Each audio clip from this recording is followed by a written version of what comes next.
No meio de um vazio escuro, um grito penetrante ecoou pela imensidão. Seguindo o som, raios de luz se convergiram e desencadearam uma explosão cataclísmica. O responsável por tudo isso era um jovem chamado Aladim, que não sabia quem era ou por que estava preso naquele lugar. Diante dele, um colossal gigante se ajoelhou, um ser de poder incomensurável, mas que se submetia voluntariamente ao garoto. Infelizmente, o gigante não podia dizer a Aladim quem ele era, o que seu nome significava, ou por que estava ali. Mas com o poder a seu comando, Hugo poderia conceder a Aladim um desejo: se tornar o mestre de todo o universo com controle absoluto, possuir riquezas e tesouros sem fim, ou ser abençoado com uma vida eterna que nunca terminaria. Qualquer coisa que Aladim desejasse, Hugo poderia torná-la realidade. Todas essas opções eram incrivelmente tentadoras, mas Aladim não se importava com nenhuma delas e escolheu algo completamente diferente. Mudando para outro lugar em um mundo medieval, onde a divisão de classes era brutalmente rígida, onde os ricos viviam em luxo, enquanto outros labutavam suas vidas inteiras sem nunca provar a liberdade, Ali Baba era uma dessas pessoas. Enterrado em dívidas com um homem chamado Doodle, ele trabalhava até a exaustão sem fim à vista. Para piorar a situação, enquanto carregava mercadorias em uma carroça, ele avistou algumas crianças sentadas devorando melancias. Um garoto comeu tanto que sua barriga inchou como um balão e ele ainda não parava. Era ninguém menos que Aladim. Ali Baba correu para pará-lo. De onde saiu esse pequeno pestinha, comendo como um saco sem fundo? Ele estava prestes a chutar o garoto na garganta algumas vezes para desabafar sua frustração, mas Doodle já havia chegado do lado de fora. Doodle queria inspecionar a carga. Ali Baba tentou desesperadamente esconder as melancias meio comidas, mas não adiantou. Aladim, completamente alheio à situação, avistou o peito robusto e voluptuoso de seu antigo mestre e imediatamente mergulhou para apalpá-lo, elogiando sem restrições. Isso deixou Doodle absolutamente fora de si. Ele atirou Aladim para o lado e pisoteou Ali Baba no chão em total humilhação. Ali Baba não podia reagir e só pôde aguentar, xingando sua sorte podre. Naquela noite, Aladim não saiu, mas seguiu Ali Baba até sua casa e devorou todo o suprimento de comida de emergência do homem. Que grande aproveitador! Ali Baba suspirou em exasperação e murmurou que realmente precisava conquistar uma masmorra logo ou morreria de fome. Os ouvidos de Aladim se animaram ao ouvir a menção de masmorras. As masmorras eram estruturas imensas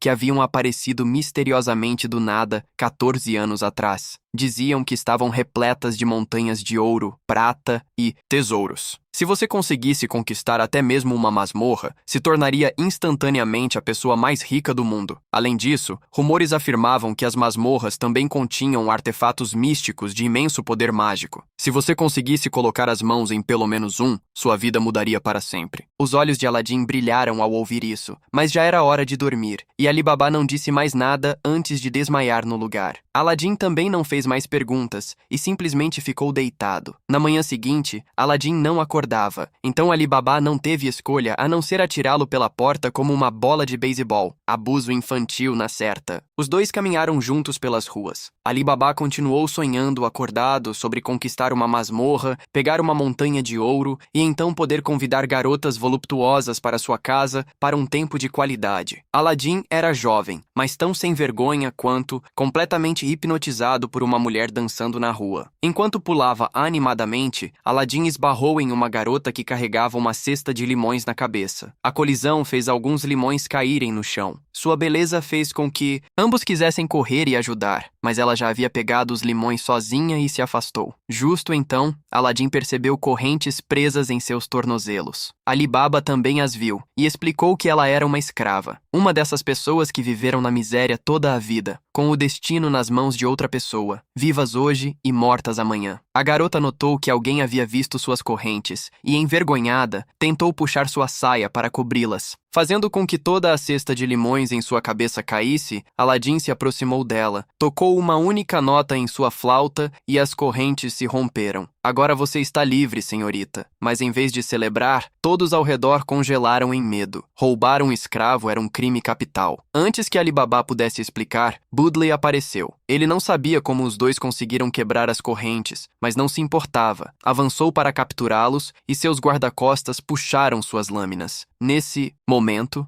Aladim tocou sua flauta novamente. Uma mão enorme surgiu de dentro, girou em um arco amplo e afastou os guardas de Budley, depois desabou com força bem onde Budley estava. A onda de choque do golpe libertou uma poderosa rajada que derrubou todos. A mão azul não matou Budley imediatamente, mas o aterrorizou a ponto de desmaiar. Ali Baba avistou soldados se aproximando à distância e agarrou a mão de Aladim para fugir. Depois desse incidente, Ali Baba percebeu que Aladim era um feiticeiro. Então levou o garoto a um lugar que todo homem sonha e convocou duas belezas com figuras deslumbrantes e curvas agradáveis para Aladim aproveitar a sua vontade. Então, começou a convencê-lo a explorar uma masmorra juntos. Aladim já queria ir lá de qualquer maneira, e empolgado concordou sem pensar duas vezes. Ali Baba suspirou de alívio e chamou mais garotas para si. Para seu horror, a que apareceu foi uma mulher enorme, musculosa, com bíceps saltados e um rosto áspero e sem emoções que parecia não diferente do de um homem. Depois de seus entusiásticos serviços, Ali Baba saiu do estabelecimento parecendo que sua alma havia deixado seu corpo. Justo a tempo, Budley os rastreou novamente. Para evitar piorar as coisas, os dois decidiram voltar a trabalhar para o homem gordo. Basta olhar para o rosto de Ali Baba. Patético, não? Desta vez, seu trabalho era transportar vinho. Era extremamente perigoso porque um monstro que tinha gosto por álcool havia dominado o caminho que precisavam percorrer. Antes de partir, avistaram a garota de cabelo vermelho junto com um grupo de outros escravos trancados em jaulas de ferro. Estavam sendo enviados para as minas para trabalhar até desmaiar. Ali Baba estava furioso, mas não sabia o que fazer. Durante a viagem, Budley continuou tagarelando sobre como ratos são ratos e escravos são escravos. Nascem como lixo, morrem como lixo. Ali Baba estava em brasa, com os punhos cerrados, mas no final não fez nada, e até acompanhou as palavras daquele canalha do Budley. Aladim o advertiu a não mentir tanto, ou ele pararia de acreditar em si mesmo. Bem naquele momento, um estrondoso rugido sacudiu o chão antes que ele desmoronasse e cedessem debaixo deles. A caravana tentou apressar os camelos, mas não conseguiram ultrapassar a terra em colapso. As rodas de madeira não suportaram os tremores e se partiram. Budley gritou para todos saírem e salvarem o vinho, deixando os que estavam em perigo se virarem sozinhos. Abaixo, a enorme cratera revelou uma planta carnívora gigante que havia vindo em busca do álcool. Seus tentáculos atingiram o chão, enviando ondas de choque para fora. Uma garotinha perdeu o equilíbrio e caiu. A garota de cabelo vermelho tentou salvá-la, mas também caiu. Ali Baba se lançou para frente para pegá-las,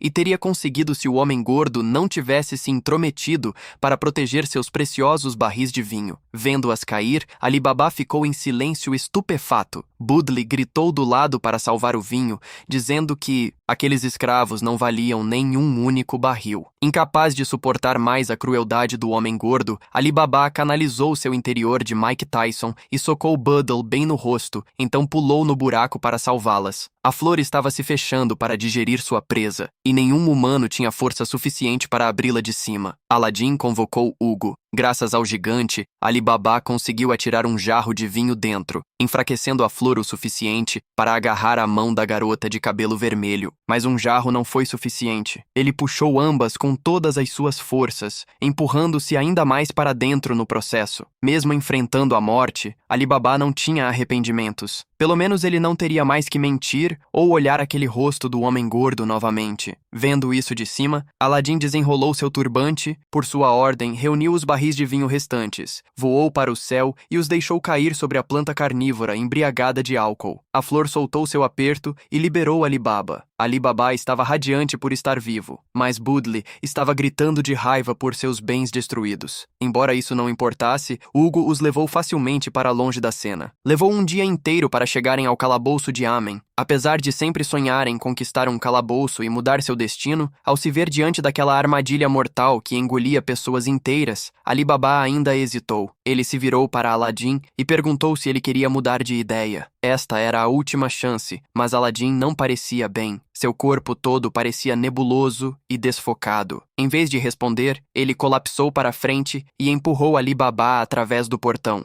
Ao passar pela barreira, eles despencaram por um longo túnel sem fim de areia. Depois se encontraram diante de um vasto espaço sem limites, tão infinito quanto o próprio universo. Diante deles, havia uma esfera celeste entrelaçada com incontáveis raios de luz. Ela brilhava diretamente no rosto de Ali Baba, ofuscando-o completamente. Quando ele abriu os olhos novamente, encontrou-se dentro de uma caverna. Abaixo havia água misturada com um estranho líquido negro. Ali, Baba reagiu instantaneamente, correndo para o lado de Aladim, levantando-o e correndo em direção à saída. Naquele exato momento, chamas irromperam subitamente, capturando o líquido negro e incendiando ferozmente a superfície da água. Ali Baba sabia que a substância negra que ele acabara de ver era ainda mais inflamável que óleo, e por isso estava correndo por sua vida. Um segundo a menos, e seu traseiro teria sido carbonizado. Depois de vagar por um tempo, tiveram que voltar a correr em disparada quando uma enorme rocha começou a rolar em sua direção. Sentindo que não podiam passar por ela, Aladim chamou Hugo para carregar os dois. A rocha rolou sobre uma ponte, esmagando-a antes de parar. Hugo então pulou no abismo e voltou para a flauta. Ali Baba estava prestes a agradecer a Aladim por salvar sua vida, quando notou que o garoto estava completamente exausto, esgotado de toda a última gota de força. Chamar Hugo não era algo que Aladim poderia fazer a qualquer momento. Cada vez custava-lhe uma parte de sua resistência e o deixava faminto. Ele já havia chamado Hugo, quem sabe quantas vezes naquele dia, e era exatamente por isso que Aladim comia como um fantasma faminto sempre que tinha a chance. Ali Baba o incentivou a se segurar, dizendo que enquanto eles sobrevivessem, eventualmente encontrariam comida. Ele se virou por apenas um momento para observar ao redor, e quando olhou de volta, Aladim havia sumido. Em seu lugar havia uma formiga verde, e Aladim estava por perto, gritando por ajuda porque a formiga estava tentando comê-lo. Ali Baba não hesitou e puxou Aladim para longe das mandíbulas da formiga. Eles estavam cercados por um enxame de formigas. Ali Baba tirou uma pequena adaga e enfrentou-as de frente. Todo esse tempo, todos assumiram que ele era apenas um perseguidor inútil de saias. Mas quando as formigas atacaram, Ali Baba esquivou-se com velocidade relâmpago e contra-atacou com precisão mortal. As formigas eram bastante grandes, mas não muito resistentes, e a cada golpe afiado como uma lâmina, caíam facilmente. Justo quando Ali Baba estava prestes a eliminá-las todas, as formigas de repente se dissolveram e se fundiram em um colossal monstro de 4 membros. Sulcos ao longo de seu corpo, puxaram uma imensa respiração de ar, então sua boca liberou uma torrente de fogo. Ali Baba agarrou Aladim e desviou. Sentindo o perigo, Aladim usou seu último resquício de força para convocar Hugo. O soco de Hugo despedaçou o ombro da criatura, mas ela não nem se moveu enquanto a ferida se regenerava a uma velocidade visível a olho nu. Mordendo-se para suportar a dor, Aladim soprou em sua flauta mais uma vez. Borboletas douradas apareceram ao redor deles, e uma energia roxa, como chamas cintilantes, surgiu pelas mãos de Hugo. Quando o monstro exalou fogo, Hugo apanhou-o com as mãos nuas, então uniu os punhos e os trouxe crashing down com força devastadora. A explosão do soco não era diferente de uma bomba. Quando a fumaça se dissipou, tudo o que restou foi uma enorme cratera. Aladim perdeu completamente a consciência após a batalha. Ali Baba o carregou para um lugar abrigado, deu-lhe um pouco de água, deixou que descansasse e tentou descobrir como encontrar comida.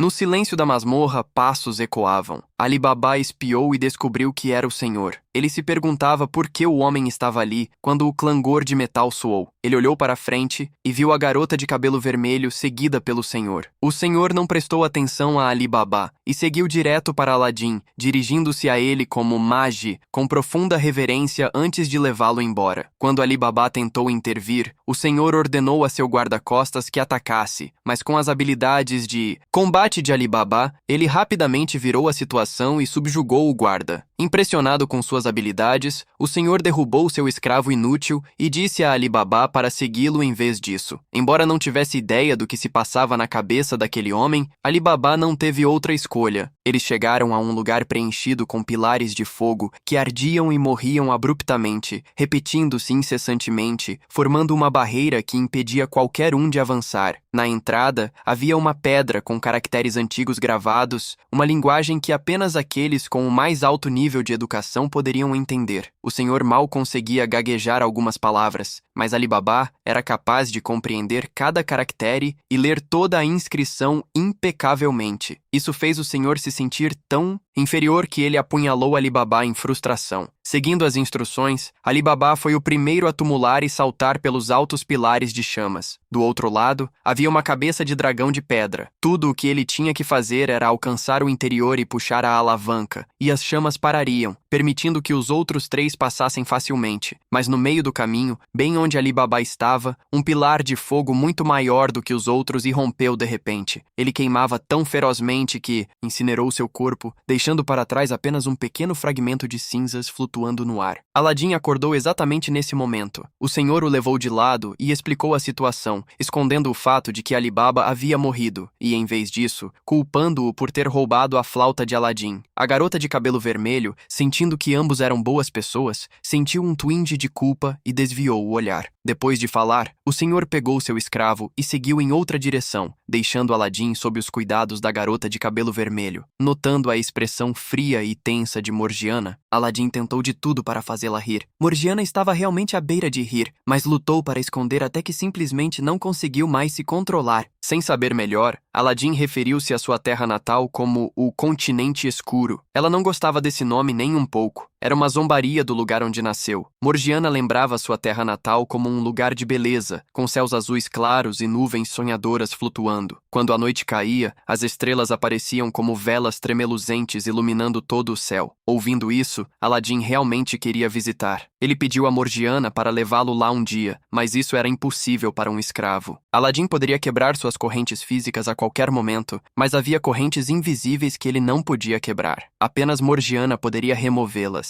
Nesse ponto, Morgiana revelou que Ali Baba estava morto. Aladim congelou, preparando-se para a desilusão quando a cabeça de Ali Baba apareceu acima. Aladim realmente queria xingar, mas se conteve por medo de ser banido. Ali Baba pulou para cumprimentá-los exatamente quando o senhor voltou correndo de sua exploração, perseguido por um monstro. Ele ficou chocado ao ver Ali Baba vivo. As instruções na tábua só tinham sido lidas pela metade. Ali Baba havia guardado a outra metade para si. Graças a isso, ele encontrou o caminho para conquistar a masmorra e voltara para Aladim. Aladim gritou para Morgiana esperar pelo dia em que ela quebraria suas próprias correntes e retornaria à sua terra natal, e então saiu correndo. Morgiana ficou ali, atordoada, perdida em uma visão de liberdade, até que os gritos do senhor a trouxeram de volta à realidade. Ela usou suas extraordinárias pernas para se lançar contra as paredes, tentando alcançá-los, mas já era tarde demais. Ali Baba e Aladim chegaram ao topo e abriram a porta da verdade, ansiosos para o que os aguardava do outro lado. Mas, para seu choque, quando a porta se abriu, a sala começou a se dissolver em nada. Estava tão completamente vazia que podiam ver a silhueta da cidade se estendendo além. Mas Aladim rapidamente percebeu. Eles ainda estavam dentro da masmorra. Acima deles havia uma cúpula transparente. À distância estavam estátuas de dragões cuspindo fogo. Os mesmos pilares mortais de chamas que haviam cruzado anteriormente. O senhor ainda estava preso lá, fervendo de raiva porque nenhum de seus escravos conseguia lutar contra o monstro. Mesmo em uma situação tão desesperadora, aquele pedaço de lixo ainda batia e chutava Morgiana para aliviar sua frustração. Aladim e Ali Baba não prestaram muita atenção. Viajavam pelo ar em um tapete voador. De acordo com o que Hugo havia dito uma vez, abaixo havia um cemitério, ou mais precisamente, uma cidade morta onde ninguém vivia. Depois de voar por um tempo, eles finalmente chegaram ao destino final da masmorra. A prova eram as montanhas de ouro, tesouros de prata e armaduras de primeira linha de valor inestimável empilhadas acima. Antes que pudessem celebrar, o corpo maciço do escravo do senhor caiu de cima com um estrondo ensurdecedor. Seu corpo estava coberto de queimaduras e feridas de cortes. Não era preciso adivinhar quem fez isso. A expressão de Ali Baba mudou abruptamente. Antes que pudesse avisar alguém, a garota de cabelo rosa se lançou como um projétil e chutou Aladim pelo quarto, batendo-o com força na parede. O impacto deixou um amassado profundo, mostrando o quão devastador aquele chute tinha sido. O senhor chegou também. Ele mandou Morgiana vigiar Aladim enquanto ele ficava para lidar com Ali Baba. Depois de suportar os horrores da masmorra, o Senhor sentiu que Ali Baba merecia morrer. Por que alguém de sua nobre estatura deveria sofrer uma jornada tão terrível enquanto esse plebeu não? Ali Baba olhou em branco por um momento.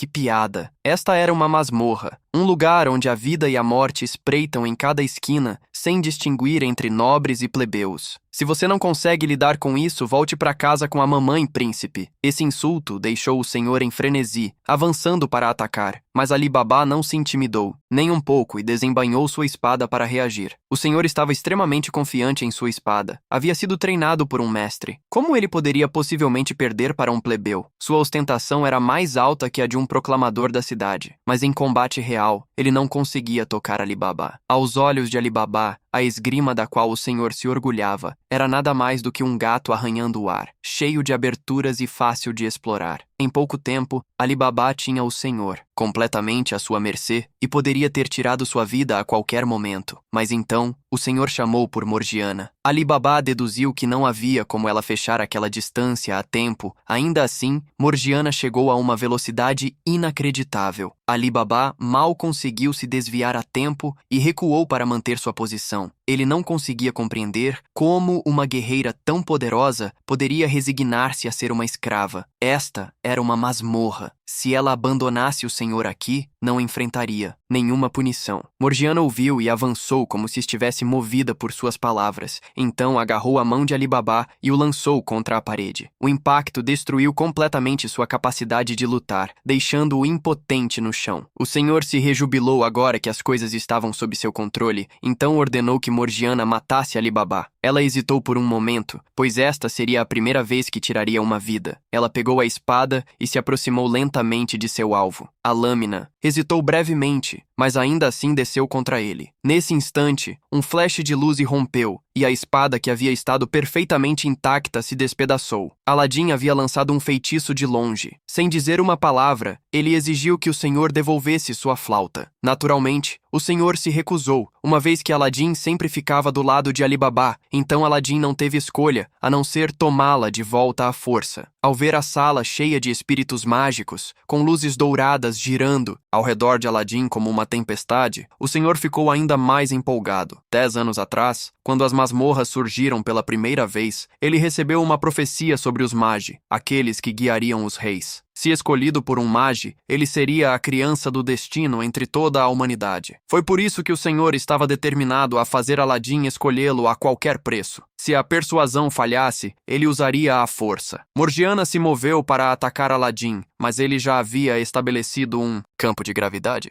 pesado o suficiente para segurá-la, mas ainda assim não era o bastante. Morgiana ainda conseguia se impor. Então, ele balançou seu cajado em direção a ela. Quando tudo se acalmou, Morgiana estava presa contra um canto da sala. Ao testemunhar isso, o senhor não teve escolha a não ser obedientemente entregar a flauta, mas ainda se agarrava à esperança de que Aladim o escolhesse como rei. Não havia chance alguma aos olhos de Aladim. Tudo que o senhor havia feito era desprezível e não admirável. Seu domínio era um paraíso para a nobreza, mas um verdadeiro inferno para as classes inferiores. Uma pessoa assim não era digna. Aladim voltou-se para Ali Baba e o convidou a continuar sua jornada, mas naquele exato momento, círculos mágicos apareceram pelo chão e um colossal pilar de fogo irrompeu no centro da sala. Quando tudo se acalmou, uma entidade massiva se materializou. Era um velho com pele azul e uma longa barba branca. Ele olhou ao redor e perguntou quem entre eles era o rei. Tanto Morgiana quanto o senhor foram desconsiderados. Somente quando seu olhar caiu sobre Aladim, ele se aproximou para prestar suas respeitos ao Magi. Hugo imediatamente surgiu da flauta, gesticulando e dizendo algo. O velho assentiu em concordância, então olhou para Aladim e o cumprimentou mais uma vez. Aladim estava bastante curioso sobre o que exatamente era um magi. Magi são feiticeiros escolhidos pelos deuses para buscar, treinar e guiar um humano comum a se tornar um rei sábio e excepcional. Os humanos não podem se sustentar sozinhos. Eles precisam de um rei para liderá-los. As masmorras atuais também servem como uma forma de teste. Ali Baba se intrometeu do lado, perguntando se poderia pegar todos os tesouros agora que haviam conquistado a masmorra. Amon respondeu que, é claro, poderia, e Ali Baba imediatamente reuniu cada pedaço de ouro e prata na sala. Essa pilha o garantiria para a vida. Hora de ir aos bares e fazer chover. Nesse momento, um enorme círculo mágico apareceu acima. Outro feiticeiro estava tentando selar a saída. Amon chamou todos e usou sua magia para conduzi-los todos para fora. Morgiana não sabia o que fazer e ficou hesitando. O grande escravo de antes, ainda vivo, se aproximou mancando e lhe disse para ir, mas deixar o senhor para trás. Ele havia seguido as ordens do senhor e ferido muitas pessoas, então o senhor não merecia sair daquele lugar também. Ver você voltar para sua terra natal é meu último desejo. Após dizer isso, ele cortou as correntes de Morgiana e se virou. Assim que Amon terminou de lançar o feitiço de teletransporte, ele entrou na espada de Ali Baba. No caminho para fora da masmorra, Ali Baba ainda não conseguia acreditar que realmente a conquistara. Ele nunca pensou que alguém tão covarde quanto ele poderia conseguir. Aladdin não via dessa forma. Uma pessoa que não fica brava quando seus sonhos são pisoteados e zombados, mas que deixa tudo de lado quando a vida de outra pessoa está em perigo, nunca poderia ser fraca. Aladdin acreditava que Ali Baba se tornaria um grande rei e construiria uma terra onde todos quisessem viver. A jornada deles juntos chegava ao fim aqui. Quando Ali Baba retornou à cidade, ele se sentou no terreno vazio onde a masmorra havia desaparecido após ser conquistada, enquanto Morgiana ficava do lado de fora das muralhas da cidade como prova viva de que agora estava verdadeiramente livre. Quando Ali Baba ganhou sua fortuna de ouro e prata, ao invés de sair à caça de mulheres como todos esperavam, ele decidiu usar cada último centavo para libertar os escravos. Foi realmente um ato nobre, e todos lhe foram gratos. Até Morgiana sentia o mesmo. Ao invés de retornar à sua terra natal, ela voltou para perguntar se Ali Baba precisaria de ajuda com alguma coisa. Ele não sabia o que o futuro reservava, mas continuaria sua jornada de exploração e eventualmente encontraria Aladdin, que havia desaparecido. Quanto a Aladdin, ele havia sido transportado para um lugar que nem mesmo reconhecia. Felizmente, quando acordou, encontrou-se em uma tenda limpa, com uma gentil mulher idosa cuidando dele. Ela era descendente de uma das tribos nômades mais poderosas da história e atualmente servia como sua chefe. Seu nome era Shagun. Ela chamou Aladdin de Filho da Rocha. As criaturas douradas, semelhantes a borboletas, eram seres gentis e benevolentes, e o fato de Aladdin estar cercado por elas mostrava que ele era uma pessoa realmente boa, o que deixou Shagun com uma impressão muito favorável. Aladdin estava maravilhado que alguém além dele...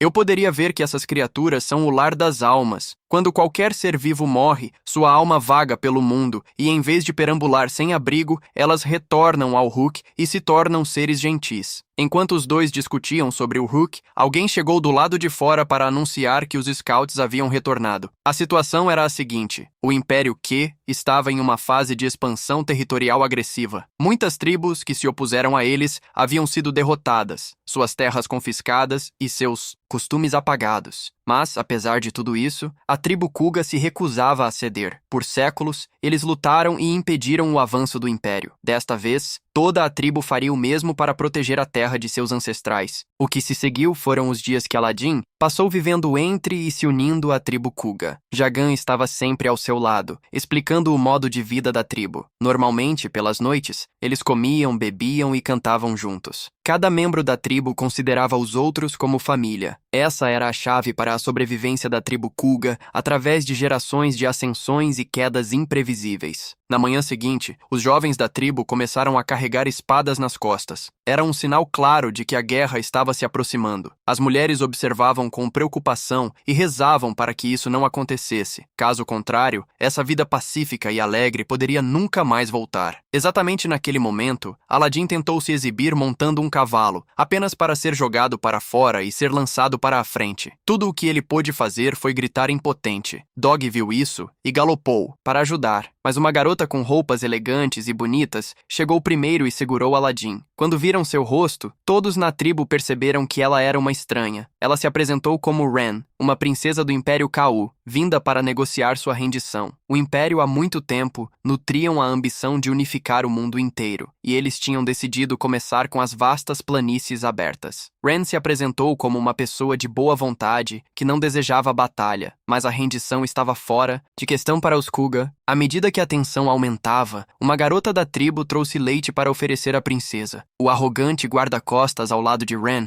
empurrou a garota para o chão, chamando aquele líquido de porcaria imunda imprópria para beber. Você deveria ser grata por termos vindo arrastá-los todos para fora do monturo de esterco de cavalo em que vocês se enrolam todos os dias. Dog não conseguiu conter sua fúria e puxou sua lâmina, cortando direto para o homem. Por sorte, alguém o segurou. Se aquele golpe tivesse matado o guarda-costas, teria sido uma declaração de guerra. Percebendo que a situação estava se deteriorando, Ren ordenou que seu grupo se retirasse. Naquela noite, Aladdin procurou a princesa para conversar. Ele não escondeu sua própria natureza especial e perguntou diretamente a Ren o que ela pretendia fazer e se ela planejava iniciar uma guerra. A princesa respondeu de imediato que não. A unificação através da paz era sempre mais completa do que através da guerra e da brutalidade. Era por isso que ela encontraria todas as maneiras possíveis para fazer os Kuga chegarem a um compromisso em vez de lutar. Aladdin tinha boas notícias e queria voltar para discutir com Chagin, mas naquela noite, problemas atingiram sua aldeia. Aqueles bastardos haviam sequestrado todas as meninas jovens e as levado embora. A tribo Kuga era renomada por seu poder em batalha, e suas crianças eram altamente valorizadas. O grupo de Douglas recebeu a notícia e cavalgou atrás deles como o vento. Dos carros de bois, soldados imperiais dispararam flechas contra os perseguidores. O grupo se dividiu em dois flancos para cercar os carros, disparando flechas enquanto mantinham uma distância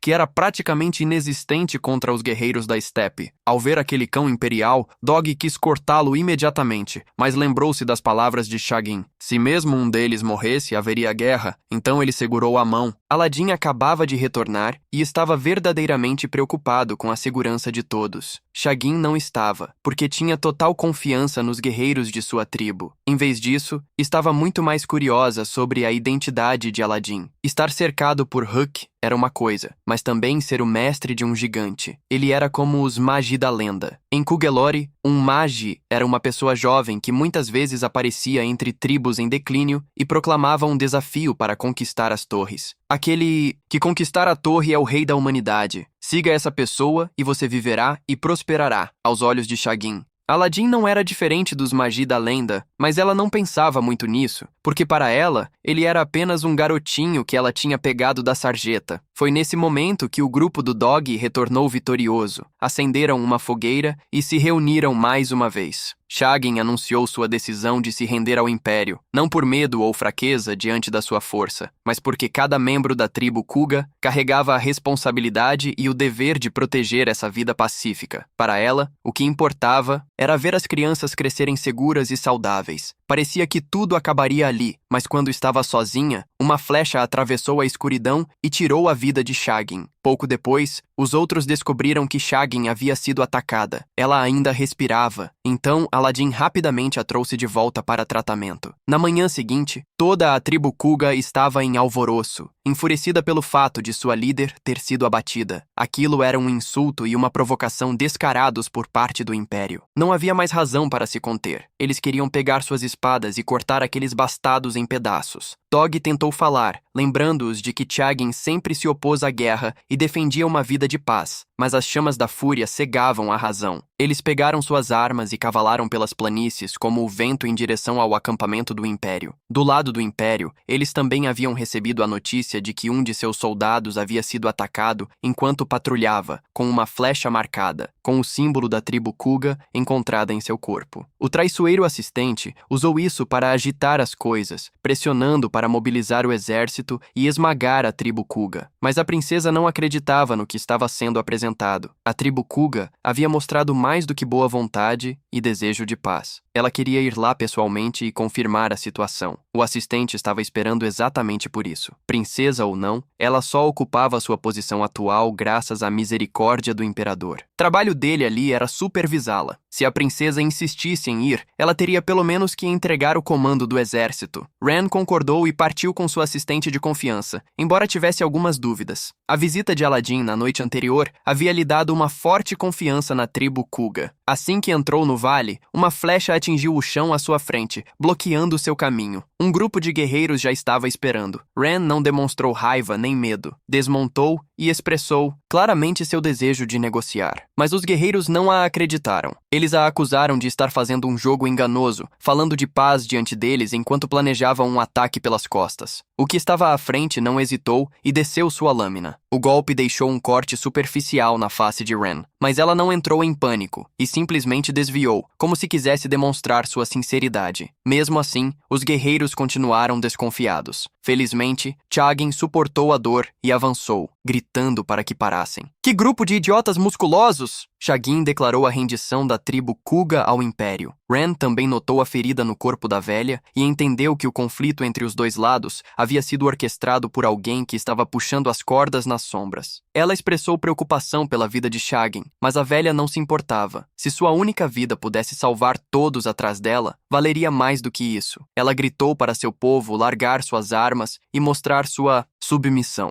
Ren imediatamente se comprometeu a garantir paz e segurança para todos na tribo Kuga. De volta ao acampamento, todos se reuniram ao redor do leito de Chagin. Depois de resolver a maior questão da tribo, ela deu seu último suspiro. Aladdin podia vê-la ali. Estava profundamente triste, mas como tinham compartilhado tão pouco tempo juntos, não chorou. Somente após a morte, Chagin pôde realmente ver a identidade de Aladdin como um mage. Ela falou com ele suavemente. Você não está sozinho. Pode parecer que está por conta própria, mas dezenas de milhares de almas estão bem ao seu lado, prontas para emprestar sua força sempre que você precisar. A partir de agora, eu serei a mesma, me tornando parte de seu poder. E assim, Aladdin teve que se despedir de uma avó a qual tinha se aproximado, mesmo que não tivessem se conhecido por muito tempo. No caminho de volta para o acampamento, Ren estava bem ciente de que dessa vez haveria muitos problemas que ela precisaria enfrentar, especialmente aquele supervisor. Mas exatamente naquele momento, ele e suas tropas chegaram. Vendo seu retorno em segurança, ele ficou visivelmente surpreso. De acordo com seu plano, os guerreiros Kuga enfurecidos deveriam ter matado a princesa imperial. Então ele teria usado o pretexto de vingá-la para massacrar os bárbaros e exterminar os Kuga. Embora seu plano não tivesse corrido suavemente, ele não estava preocupado nem um pouco. Matá-la agora e atribuir a culpa ao povo de Cheyenne alcançaria o mesmo resultado. Sob seu comando, os soldados dispararam uma salva de flechas em linha reta. As flechas assobiaram pelo ar rumo a Ren. Justo quando parecia que ela seria morta a flechadas, as flechas de repente congelaram no ar e caíram no chão. Além de ser uma princesa, ela também era uma conquistadora de masmorras, possuindo um poder extraordinário. Era natural. Sua atendente também possuía o poder do vento. Um único golpe era o suficiente para cortar uma esquadra inteira de soldados em carga. Atrás deles, Ren tinha entrado em sua forma de batalha e começou a convocar ventos, não diferentes de tornados, fazendo os soldados voarem. Embora ela tivesse varrido um bom número deles, a energia mágica armazenada em seu vaso divino estava quase esgotada. Ren lançou um golpe massivo para limpar o campo, então se moveu para capturar o traidor, apenas para perceber em choque que um exército ainda maior estava atrás dele. Depois de lutarem com todas as suas forças, Ren e seus guerreiros foram sobrepujados. Ela estava no meio do anel de soldados, lutando de forma desafiadora, querendo um último confronto com o supervisor. Um estrategista como ele jamais lutaria de maneira justa. Ele fez um espetáculo de aceitar um duelo e então mandou seus soldados atirarem nela pelas costas, levando Ren a seus joelhos. Neste ponto, ela havia perdido toda a esperança e estava se preparando para morrer quando um estrondo ensurdecedor irrompeu ao seu lado. Quando a poeira assentou, ali estavam Hugo e Aladdin. Hugo atirou o supervisor, fazendo-o rolar pelo chão como um boneco de pano. Quanto ao local onde a explosão havia acabado de ocorrer, não havia um único sobrevivente. Ren ficou verdadeiramente astonada com o garoto diante dela e perguntou quem ele era. Desta vez, Aladdin se declarou um mage. Ele tocou no vaso divino de Ren e dele emergiu outro gigante. Hugo também apareceu, gesticulando e apontando como antes. O gigante de Ren não mencionou a identidade de Aladdin e, em vez disso, fez uma apresentação mais detalhada de Ren, uma das candidatas que havia conquistado uma masmorra e ganhado o direito de se tornar um rei. A conversa foi breve, mas através dela, Aladdin descobriu que outros magi, além de si mesmo, existiam. Depois que tudo foi resolvido, ele voltou para se despedir da tribo Kuga. Como prova de sua amizade e um sinal de que ele sempre seria bem-vindo, eles lhe apresentaram o bastão de Jagan. Assim, carregando o calor da tribo consigo, Aladim partiu para continuar sua jornada de autodescoberta. Voltando-se para Morgiana, ela estava vivendo uma vida bastante boa com duas mercantes. Elas não se importavam com quem ela era, de onde vinha ou como era seu passado. Desde que Morgiana fosse uma boa pessoa agora e estivesse disposta a trabalhar, elas estavam felizes em acolhê-la. Graças a elas, ela tinha um emprego decente e um lugar para comer e dormir. Quando a noite caiu, Morgiana realmente não sabia como expressar sua gratidão adequadamente. Layla disse a ela para não se preocupar com isso. Se alguém sabia sobre receber ajuda, era Layla, que havia contado com a bondade de outros para sobreviver até hoje. Então vamos trabalhar duro juntas e vender o máximo que pudermos. Depois de encerrar suas vendas do dia, o grupo de Layla notou vários comerciantes que pareciam estar abandonando as cozinhas por outros lugares, parecendo estar fugindo por suas vidas. Ao perguntar, elas souberam que uma gangue de bandidos estava explorando a instabilidade em Baldad, saqueando e pilhando por toda parte. Eles não poupavam ninguém, jovens ou velhos. Qualquer um com algo que valesse a pena levar era um alvo justo. Layla estava perdida em pensamentos sobre o futuro do grupo quando esbarrou em um homem. Ela estava prestes a xingá-lo por não prestar atenção por onde andava quando ouviu o tilintar de correntes de ferro atrás dele. Ele estava arrastando uma linha de escravos para a frente. A cena nauseou as três garotas, especialmente Morgiana, que não conseguia nem imaginar a ideia de algemar as pernas de um ser humano e vender 100 pessoas por trocados. Embora ela não fosse mais uma escrava, as cicatrizes deixadas por anos de correntes de ferro a assombravam. Ainda eram claramente visíveis em suas pernas. Morgiana queria que eles desaparecessem o mais rápido possível. Naquela noite, o pesadelo assombrou seus sonhos. Ela se lembrava do Lord Cruel e dos anos crescendo sob seu tormento. Essa era a verdadeira razão pela qual, mesmo após alguém ter quebrado suas correntes, Morgiana ainda lutava para encontrar a vontade de abraçar a liberdade. Na manhã seguinte, Morgiana foi até a caravana de comerciantes que regularmente viajava por várias regiões para trocar mercadorias. De acordo com sua rota planejada, eles estavam originalmente indo diretamente para Baldad, mas devido a uma gangue de bandidos que havia tomado uma posição crítica ao longo da estrada, foram forçados a interromper a jornada devido ao extremo perigo. Apenas alguns dias antes, a caravana de um amigo havia se confrontado com aqueles bandidos parasitas, e o resultado foi cada último pedaço de mercadoria roubado e várias vidas perdidas sem razão. Mesmo assim, Morgiana estava determinada a seguir por aquele caminho, pois chegar a Baldad era a única maneira de ela retornar à sua terra natal. Ela perguntou ao mestre da caravana se poderiam prosseguir se os bandidos não estivessem mais lá. Após receber sua confirmação, Morgiana partiu naquela mesma noite, correndo em direção ao esconderijo dos bandidos com suas pernas milagrosamente poderosas. Mesmo uma fortaleza localizada no topo de uma montanha alta não era um obstáculo. Ela se posicionou diante deles e declarou corajosamente que eles deveriam juntar suas coisas e sumir, ou ela os chutaria um por um. Os bandidos começaram a rir. Querida, o médico prescreveu meia pílula por dose, não a inteira. Um vagabundo 4 vezes seu tamanho se aproximou de Morgiana, olhando-a de forma desprezível. Mas antes que ele pudesse fazer algo, ela lhe deu um soco tão forte que ele desmaiou na hora. O resto parou de rir imediatamente e desembainhou suas lâminas, avançando contra ela. Morgiana ficou no centro do cerco, como se fosse uma pista de dança. O poder em suas pernas permitiu que ela atacasse e desviasse graciosamente ao mesmo tempo. Depois que ela tinha nocautado a maioria deles, um que parecia mais perigoso partiu para o ataque, balançando um martelo de guerra. Afaste-se, deixe um homem de verdade te mostrar como se faz. Ele estava prestes a balançar seu machado quando Morgiana plantou seu pé diretamente em seu rosto, seguindo com uma enxurrada implacável de socos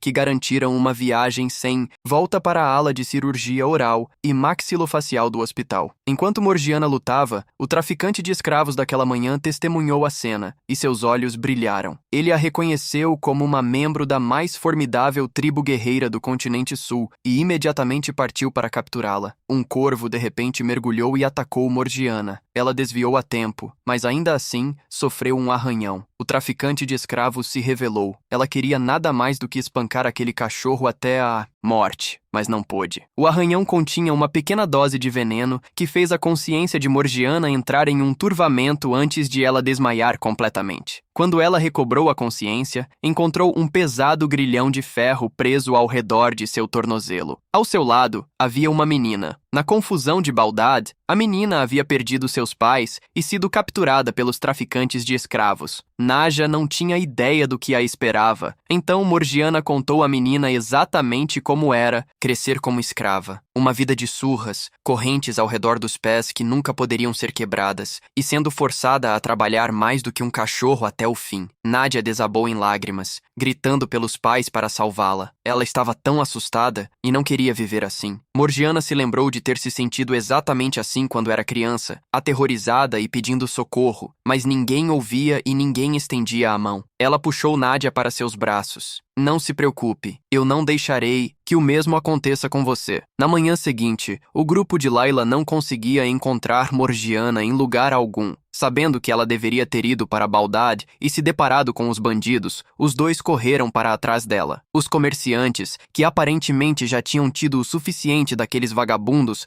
se uniram e pegaram suas espadas. Enquanto isso, Morgiana acordou e encontrou Nádia ardendo em uma febre alta. Ela chamou os traficantes de escravos, pensando que eles ao menos salvariam a menina, mas não. Acabamos de ficar sem comida para as hienas. Alimentem aquela pirralha para elas. Para escravos de pouco valor, tratar uma doença era um desperdício. Assim, foram usados para alimentar animais prestes a serem leiloados, enquanto a corda que prendia Nádia era abaixada levemente. As hienas saltaram, mordendo e arranhando a garota. Morgiana pisou em suas algemas, tentando quebrá-las, mas não adiantou. O traficante de escravos disse a ela para não se incomodar. Aquelas restrições foram projetadas para serem inquebráveis. Morgiana pensou o mesmo, mas naquele momento, os espíritos misteriosos apareceram novamente, e a voz de Goltz ecoou. Você realmente desistiu, Morgiana? Você realmente acredita que ficará presa a essas correntes para sempre? Você não é como eu. Você não está mais acorrentada pelo sistema de escravidão. Assim que suas palavras terminaram, a corda que segurava Najá se rompeu. Morgiana se lançou ao ar e, quando aterrissou, pisou forte no metal. As algemas não aguentaram a força e se despedaçaram. Morgiana deu um rugido estrondoso e uma rajada violenta de vento explodiu exatamente naquele momento, fazendo tanto hienas quanto humanos fugirem aterrorizados. O traficante de escravos imediatamente soltou um grupo de enormes tigres dentes de sabre para matar Morgiana. Cada um deles era feroz e ameaçador, e Morgiana sozinha não seria nem suficiente para eles limparem os dentes, quanto mais para lutar. Mas quando Morgiana atacou, cada chute que ela desferiu foi como um martelo pneumático em um crânio. Os dentes dos tigres voaram e seus enormes corpos colidiram com o chão um após o outro. Ao testemunhar o espetáculo, os capangas do traficante de escravos não puderam fazer nada além de correr. Ela saltou na frente dele e exigiu as chaves para libertar as pessoas que compartilhavam o mesmo destino infeliz que ela. Entre os cativos estavam os pais de Najá, e ainda mais surpreendentemente, Aladim estava lá também. Para alguém como ele, ser capturado era realmente incrível. Nesse momento, os traficantes de escravos se regrou e tentaram recapturar todos, mas infelizmente para eles, Aladim já havia recuperado sua flauta. E Hugo foi convocado e deu um soco sólido em cada um deles. O grupo de Layla chegou de fora, e em vez de se assustarem com a cena, estavam radiantes, pois já haviam encontrado Aladim antes e receberam a ajuda dele. Após o resgate, todos fizeram uma celebração juntos, comendo, dançando e cantando. Depois, Aladim e Morgiana se separaram da caravana dos mercadores e seguiram juntos para Baldad, em direção à terra natal de Morgiana, exatamente como ele prometeu. Enquanto os dois cruzavam o deserto, chegaram a uma terra exuberante com árvores verdes. Como sempre que alguém a ajudava, Morgiana agradecia tão profusamente que praticamente queria consagrá-los em um altar, acender um pouco de incenso e colocar alguns pratos de frutas como ofertas a um antepassado. Não importava quantas vezes Aladim a dizia para relaxar, Morgiana continuava a mesma. Além dele, ela também era profundamente grata a Ali Baba. e realmente aguardava ansiosamente o dia em que todos se reuniriam novamente. Aladim sentia o mesmo. Ele estava sonhando acordado sobre encontrar seu querido amigo que havia conquistado a masmorra com ele, quando um homem vestindo nada além de uma única folha cobrindo suas partes íntimas apareceu à sua frente. Em situações constrangedoras como essa, tudo o que é necessário é um sorriso brilhante e um olá. Aladim realmente queria convocar Hugo e dar um soco naquele cara. Felizmente, o homem se explicou a tempo. Seu hábito de beber o havia derrubado no meio do caminho, e quando acordou, tudo em seu corpo tinha sumido. Graças aos céus que ele encontrou o bondoso Aladim, que lhe deu uma calça para cobrir o que precisava ser coberto. Caso contrário, ele não poderia mostrar seu rosto em público. Aladim se apresentou, junto com um aventureiro que havia cruzado o deserto em jornadas incríveis. Sim, estava genuinamente fascinado pelo que o garoto havia passado. Ter aventuras com amigos era realmente uma coisa maravilhosa. Quando ele ouviu que o destino deles era Baldad, Sim disse para eles se acalmarem e depois respirarem profundamente. Eles fizeram como ele disse e sentiram o gosto salgado no ar. Seguindo o cheiro, foram recebidos por uma visão inacreditável. Diante deles se erguia uma cidade próspera e movimentada, repleta de pessoas, e ao lado se estendia o vasto e interminável Mar Azul. Essa era Baldad, o destino de sua jornada. Dizem que Baldad era uma nação próspera desde os tempos antigos, e ainda era, embora atualmente enfrentasse alguns problemas espinhosos. Faixas protestando contra a monarquia eram a evidência mais clara.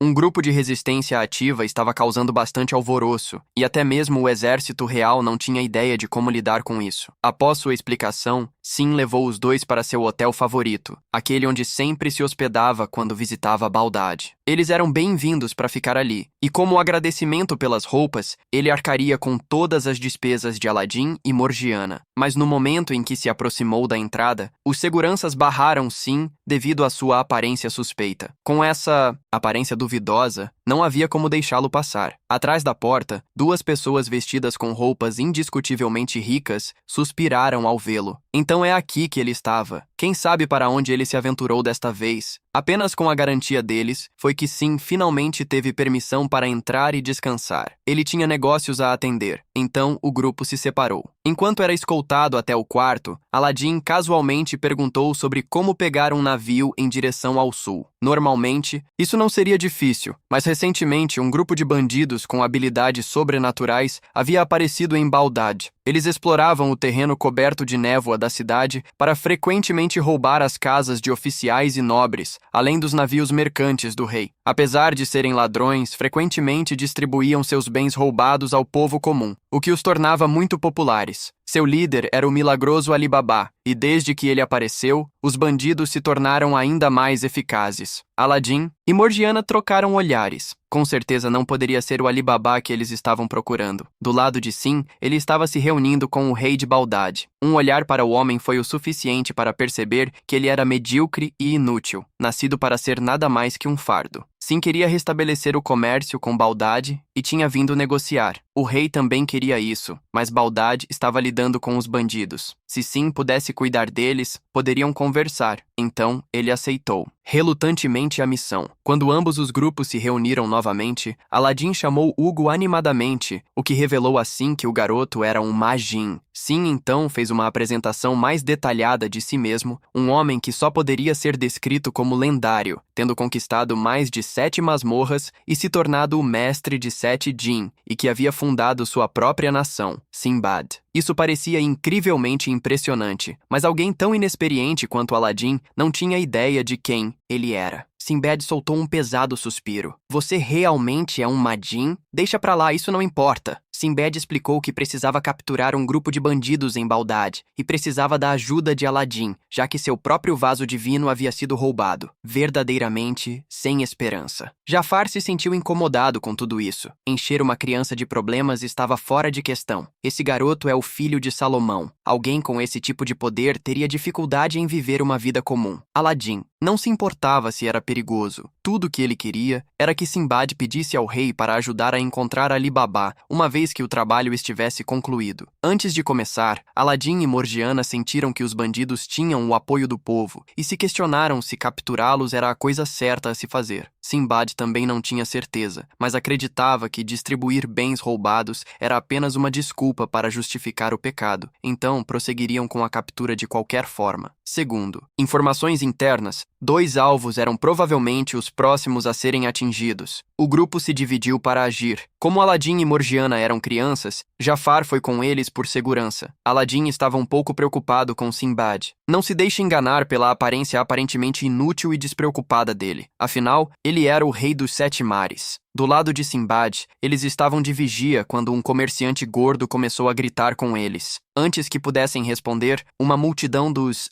subúrbios começou a entrar. Entre eles, havia uma mulher frágil segurando uma criança que não era nada além de pele e ossos. Os bracinhos do bebê não eram diferentes de gravetos secos. Ela inicialmente se lançou sobre Sinbad, mas quando avistou uma coxa de frango no chão, correu para pegá-la e comê-la. Sinbad estendeu a mão para impedi-la. A riqueza da nobreza vem toda do povo. Coma o que você merece comer. Com isso, ele se afastou e deixou os moradores da favela saquearem à vontade. Ele não estava quebrando o acordo. Sua missão era capturar os bandidos da névoa, mudando para o grupo de Morgiana. Uma fumaça rosa apareceu de repente dentro da neblina. Sentindo o perigo, ela agarrou Aladim e saltou para o ar. Abaixo, os guardas que inalaram a fumaça caíram em alucinações e começaram a atacar uns aos outros. Os bandidos surgiram da neblina. O veneno alucinatório foi criado por uma mulher empunhando uma espada especial. Assim que os guardas desmaiaram, outro bandido cortou uma linha na porta e o líquido corrosivo do corte a abriu de par em par. Justo quando os bandidos estavam prestes a entrar, cordas dispararam de cima e amarraram vários deles. Esse foi trabalho de Jafar. Ele estava prestes a capturar o restante quando outro bandido fez sua jogada. Uma fumaça negra brotou da espada do homem antes que ela avançasse e imobilizasse Jafar. Morgiana avançou com toda a sua força, mas não teve sucesso contra isso. Vendo isso de cima, Aladim não teve escolha a não ser convocar Hugo, com um gigante bloqueando seu caminho. Bastantes bandidos entraram em pânico e tentaram fugir. Alguns avançaram para lutar, mas nesse instante, uma figura com a cabeça envolta em tecido apareceu e olhou Aladim diretamente nos olhos. Quando o tecido foi retirado, não era ninguém menos que Ali Baba. Foi uma reunião tão inesperada quanto dolorosa. Aladim não conseguia entender como alguém que havia sido tão cheio de ideais, que havia explorado e conquistado masmorras ao redor do mundo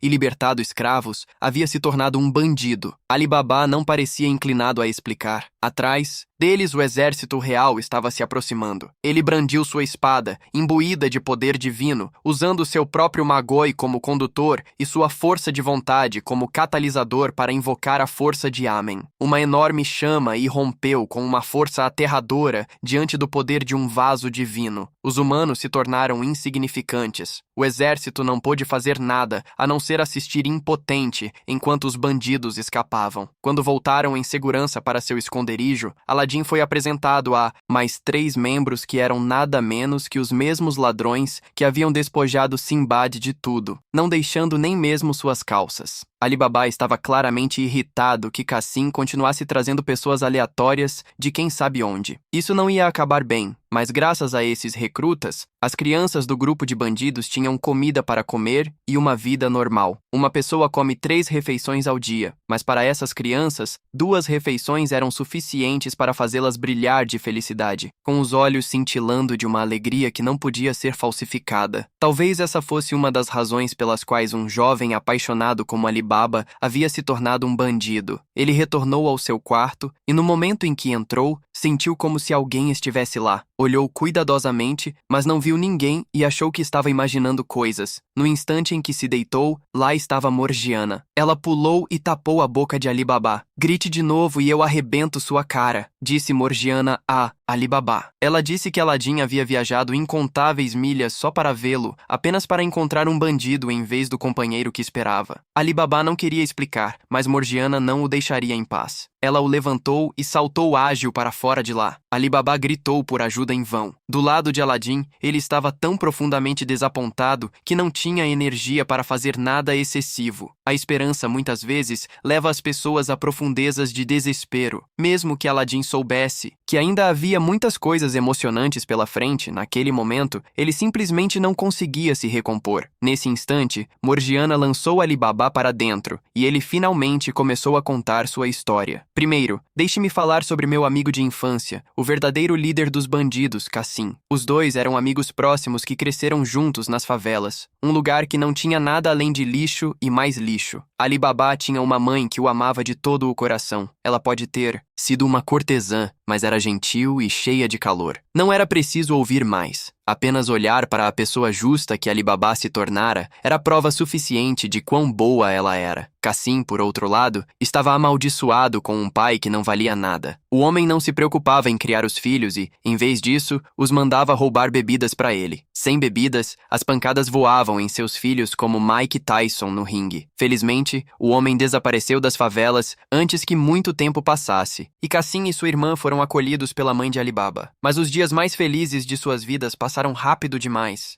A mãe deles morreu de repente devido a uma doença devastadora. Ali Baba chorou de coração partido. Mariam fez o mesmo. Apenas Cassim se conteve, pensando no futuro dos três. No início, todos trabalharam arduamente para sobreviver, mas Cassim eventualmente se cansou com a rotina diária. Ele se juntou a uma má companhia e começou a roubar mercadores. Algum tempo depois, o rei de Baldade apareceu do nada e declarou que Ali Baba era seu filho perdido há muito tempo, querendo levá-lo para o palácio. Ao ouvir isso, Ali Baba pediu a Cassim sua opinião. Em vez de ficar feliz, Cassim o fulminou com um ódio explícito e disse a Ali Baba para sumir. Ali Baba não conseguia acreditar que alguém que considerava família diria tais coisas. Furioso, ele lançou-se sobre Cassim e o espancou antes de ir embora. A vida no Palácio Real também não era fácil. Ali Baba teve que aprender tudo sobre a vida, como se comportar como um príncipe de verdade, como se tornar um espadachim e um erudito. 3 anos. Transformaram um menino da favela em um príncipe de nobre aparência, mas ele nunca deixou de sentir falta do lugar onde sua mãe e seus amigos estiveram um dia. Quando Ali Baba voltou, não restava nada além de um terreno vazio e limpo. Ele se aprofundou e encontrou seu velho amigo. Ficou tão radiante que não percebeu a determinação calculada nos olhos de Cassim. Os dois saíram para beber e relembrar os velhos tempos. Em seu estado de embriaguez, Ali Baba deixou escapar que havia secretamente cavado um túnel para escapar do palácio. Quando voltou para casa naquela noite, foi descuidado demais para notar que estava sendo seguido. Um dia, enquanto o rei estava em seu leito de morte, expressou seu desejo de passar Baldade a Ali Baba em vez de Abu Mad, que era preguiçoso e incompetente demais. Ali Baba não sentiu nem tristeza nem alegria com a notícia. Ele apenas queria saber o que o rei pensava sobre sua mãe. Eu realmente amava sua mãe. Meu único arrependimento é que não consegui protegê-la enquanto estava no palácio. Nesse momento, uma comoção irrompeu do lado de fora. Ali Baba saiu para encontrar Cassim e sua gangue de ladrões saqueando o palácio. Ele foi atingido por trás e desmaiou. O rei, vendo sua riqueza saqueada e seu palácio em chamas, morreu naquela mesma noite do choque. Depois daquela noite devastadora, Ali Baba fugiu de Baldade. Seu desejo de conquistar masmorras era movido apenas pela busca de ouro para reparar os erros do passado. Mas, tendo alcançado o que se propusera a fazer, Ali Baba não queria mais explorar masmorras carregando tais emoções negativas. Ele queria resolver tudo para poder enfrentar o futuro com a melhor mentalidade possível e desfrutar plenamente de cada aventura que estava por vir. Se tudo isso fosse verdade, então Cassim deveria ser o inimigo jurado de Ali Baba. Isso estava correto, mas meio pão ainda é pão. No entanto, metade da verdade nunca é a verdade. Não muito tempo se passou, e uma terra outrora próspera e movimentada estava agora reduzida a escombros. Faixas de protesto e pessoas sem teto se espalhavam pelas ruas. Sujeira e desolação cobriam toda a região. Tudo o que restava era o vazio. A glória dos anos passados havia desaparecido sem deixar vestígios. As pessoas diziam que os bandidos da névoa eram os responsáveis por tudo. Ali Baba procurou Cassim para saber a história completa. Com o poder que agora possuía, Ali Baba poderia facilmente acertar contas antigas e tirar a vida de Cassim sem suar. Mas a partir daqui, a imagem finalmente ficou mais clara. O ódio de Cassim pela família real não surgiu do nada. Um ano depois que Ali Baba partiu, uma praga eclodiu nas favelas. O rei que eles reverenciavam não apenas se recusou a ajudar, mas ordenou uma quarentena e um bloqueio. Mariam morreu assim, para conter a praga. O rei ainda ordenou que todo o bairro da favela fosse incendiado. Por isso, Cassim colocou o palácio real em chamas ao invadi-lo. O rei havia traído seu próprio povo e não merecia mais estar naquele trono. Ele era a raiz de todo o seu sofrimento. Depois de ouvir isso, Ali Baba não cultivou mais ódio, mas sentiu que devia uma dívida ao seu amigo. Cassim queria tomar o trono, mas não conseguia. Um ladrão ainda era um ladrão. Mesmo que começasse uma guerra e vencesse, Bagdade permaneceria apenas em ruínas sem a confiança do povo. Mas Ali Baba era diferente. Ele era da legítima linhagem de Bagdade. Se Ali Baba se tornasse rei, talvez a vida das pessoas comuns mudasse. E assim tudo começou. Ali Baba também foi quem elaborou o plano de roubar os ricos e dar aos pobres,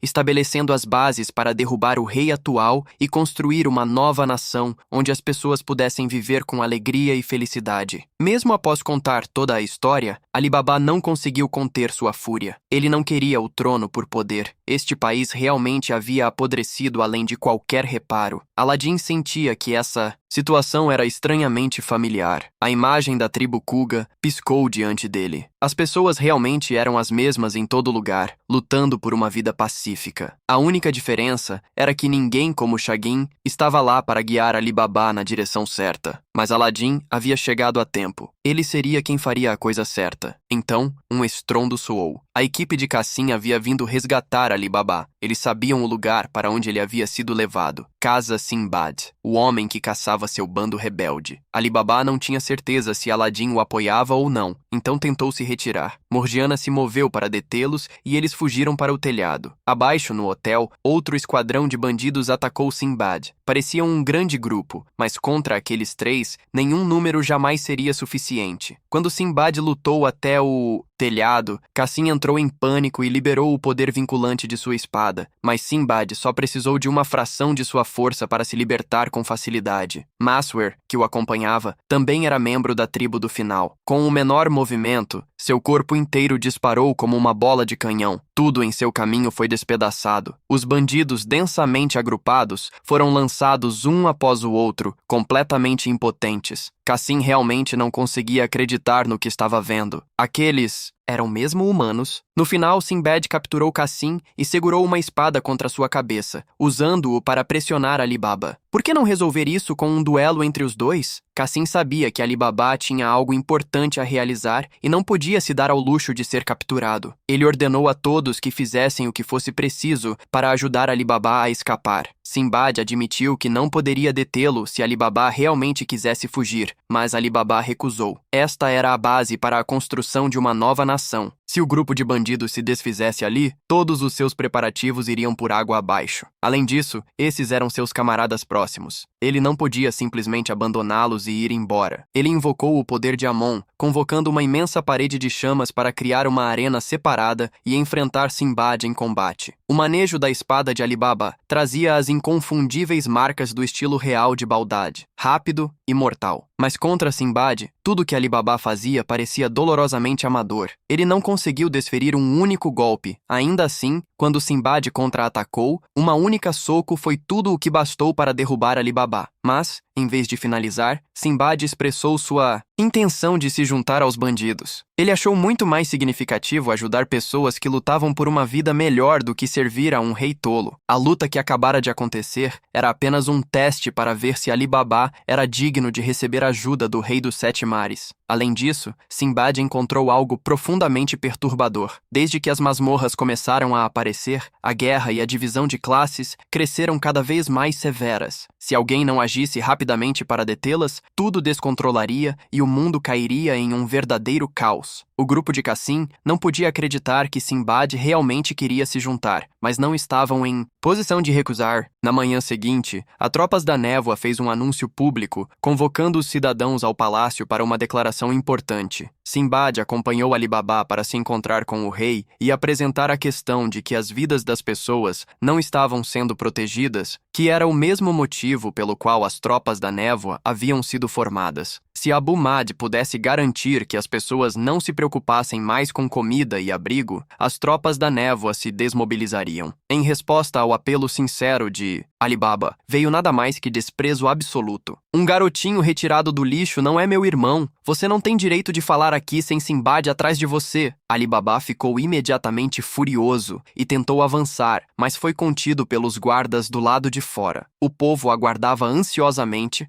Não sabendo como estavam as negociações, Aladim achava que as coisas provavelmente se resolveriam quando uma figura misteriosa apareceu. No instante em que o estranho passou, Aladim sentiu como se estivesse olhando para o mais profundo céu noturno, desprovido de qualquer luz. A figura entrou no palácio sob a acolhida entusiasmada do inútil rei de Yumad. A razão pela qual ele havia sido desdenhoso com a tropa de neblina, em vez de estar preocupado e temeroso como antes, era o império que, além da figura misteriosa dentro do palácio, havia outra pessoa, um conselheiro financeiro enviado pelo império que, esse conselheiro, exigiria que todos os estados vassalos que aceitassem o domínio do Queu entregassem o controle sobre suas economias nacionais. Isso significava que a vida e a morte de uma nação inteira agora estavam nas mãos de outra pessoa. Abu Mahd era inteligente demais para compreender a gravidade das consequências, e em vez disso, usou isso como motivo para ignorar confiantemente os bandidos que falavam em nome do povo. O plano de Sinbad para restaurar o comércio de Bagdad com sua própria nação também desmoronou a partir daquele ponto. Para discutir esse assunto, ele teria que falar diretamente com o imperador que, o recém-chegado misterioso, era judeu. Um único olhar bastou para saber que ele era perigoso. Mesmo alguém tão audacioso e imprudente quanto Sinbad hesitava em enfrentá-lo. Ali Baba, que havia estado gritando de raiva ao seu lado, voltou à realidade. Não havia outra escolha a não ser ir embora e aceitar que as negociações haviam falhado. Foi somente ao cair da noite que a multidão que se reunira para o importante anúncio finalmente se dispersou. No fundo, todos sabiam qual era o desfecho. Um pequeno número ficou para trás porque acreditava em Ali Baba. Mesmo que tudo tivesse desmoronado, eles precisavam pelo menos ouvir isso dele antes de aceitarem. Diante da confiança do povo, Ali Baba não sabia como enfrentá-los. Ele havia falhado completamente, não realizando nada. Naquela manhã, Aladim não via isso dessa forma. Pelo menos Ali Baba tinha se atrevido a se levantar e falar pelo povo. O fato de eles terem se reunido ali era prova de sua confiança, e a chama da resistência queimava silenciosamente dentro deles. Sinbad sentiu o mesmo. Ele puxou Ali Baba para fora e anunciou formalmente que todas as propostas das negociações haviam sido rejeitadas. Falamos, mas o outro lado não ouviu uma única palavra. Mas isso não significa que desistimos. Quando as palavras falham, a ação se levanta. Escolhemos a negociação pacífica, mas o outro lado se recusou. Então, peguem suas espadas e lutem. A luta para se libertar da desigualdade e da pobreza já foi mais do que suficiente, e é justa. Se Abu Mahd enviar seus mais fortes, Sinbad se encarregará deles. Se Bagdad negar ao povo seus direitos como cidadãos, Sinbad os acolherá. Neste exato momento, Judeu apareceu novamente. Sua presença sozinha tornava o ar denso de tensão. Este homem não defendia a justiça ou os oprimidos. Tudo o que ele queria era criar batalhas de tirar o fôlego. O Império que comandava centenas de milhares de soldados poderosos, mais do que o suficiente para desencadear um conflito que poderia abalar o mundo. E era por isso que Judeu servia a eles. Judeu estava expressando seu desejo de se unir a Sinbad na criação de tal batalha, quando de repente virou-se e fixou um olhar estranho em Aladim. Desde o momento em que chegaram, tanto Aladim quanto Judeu haviam sentido a presença um do outro. As rochas ao seu redor se destacavam em um contraste sinistro. Quando Judeu soube que Aladim também era um mage, sua surpresa foi imensa. Ele sempre pensou que era único, e agora havia outro. E ainda por cima um garotinho. Judeu fez um gesto como se fosse cumprimentar Aladim, mas ao invés disso, enfiou o dedo diretamente em seu olho. Então ele se virou para examinar o candidato a rei que Aladim havia encontrado, e no momento em que percebeu que era Ali Baba, ele começou a rir. Um conquistador de masmorras sendo empurrado por um rei medíocre? Que desperdício totalmente inútil. Aladim rebateu imediatamente. Uma pessoa que se atreve a fazer o que ninguém mais fará nunca poderia ser inútil. Ferido pela resposta, o desejo de Judel por uma luta foi despertado. Então prove isso com força. Sinbad tentou intervir, mas não conseguiu. Sem seu vaso divino, ele ainda era fraco demais em comparação com um mage. Até mesmo alguém tão poderoso quanto Mazura não poderia tocar um fio de cabelo na cabeça de Judel. Judel reuniu rochas em um círculo e disparou uma barragem de raios de luz em todas as direções.